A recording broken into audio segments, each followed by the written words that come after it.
Across several sites in Europe, elements of the first Vega-C are being produced, tested and prepared for shipping to Europe's spaceport in Kourou, French Guiana. There, all these elements will be assembled for Vega-C's inaugural flight. Vega-C is the result of excellent collaboration across Europe's space industry, with Avio as prime contractor and ESA overseeing the design and production of this new lightweight launcher. ESA's new Vega-C launcher will be more versatile, cost-effective and powerful, prerequisites to comply with evolving market demands. So the need to design a new Vega, and with the so-called consolidated version Vega-C, comes from the need and from the wish to provide the European answer to the growing market of small spacecrafts. And in fact, with the new Vega-C, we are able to increase the launch capability to put into orbit nearly 60% of additional mass with respect to the previous Vega, reaching up to 2.3 tons of spacecraft mass. To lift this increased payload mass, the four-stage Vega-C has two new and more powerful solid rocket motors, the P120C for the first stage and the Zefiro 40 for the second stage. The P120C will also be used as strap-on boosters for the upcoming Ariane 6 launcher, sharing development and production costs between two launchers by using common building blocks. Vega's reignitable upper stage Avam Plus has a liquid-fueled engine and has been designed for extended stays in space. In addition, all interstage segments of the launcher have been redesigned. New avionics and actuators subsystems have been developed, including thrust vector control. So the thrust vector control systems are the systems that control the thrust of the launcher. The thrust is needed to lift the launcher to space.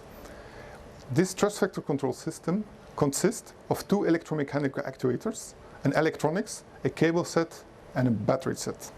The battery set delivers the power to the electronics, which is called IPU, Integrated Power and Drive Unit. And this Integrated Power and Drive Unit controls the two electromechanical actuators. These actuators gimbal the nozzle.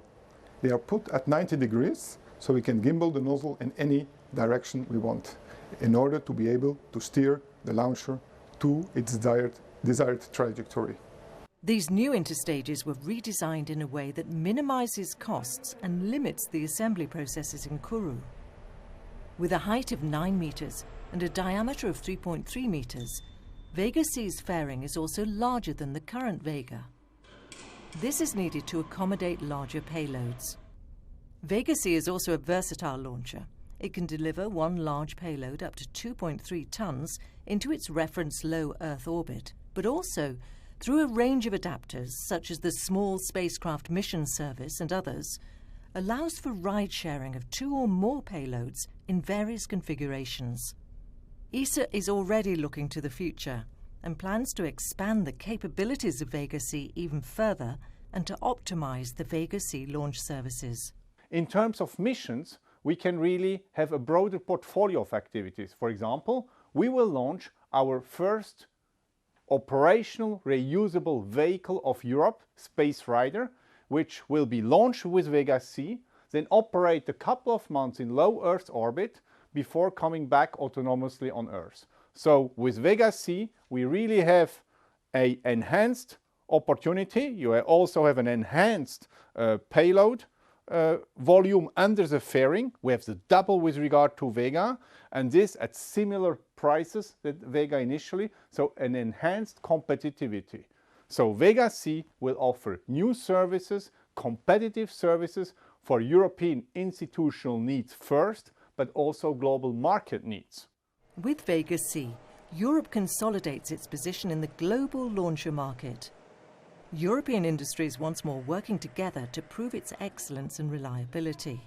Vega-C offers affordable launches combined with innovative payload versatility, which makes this a competitive launcher. At the same time, Vega-C helps to ensure Europe's independent access to space for years to come.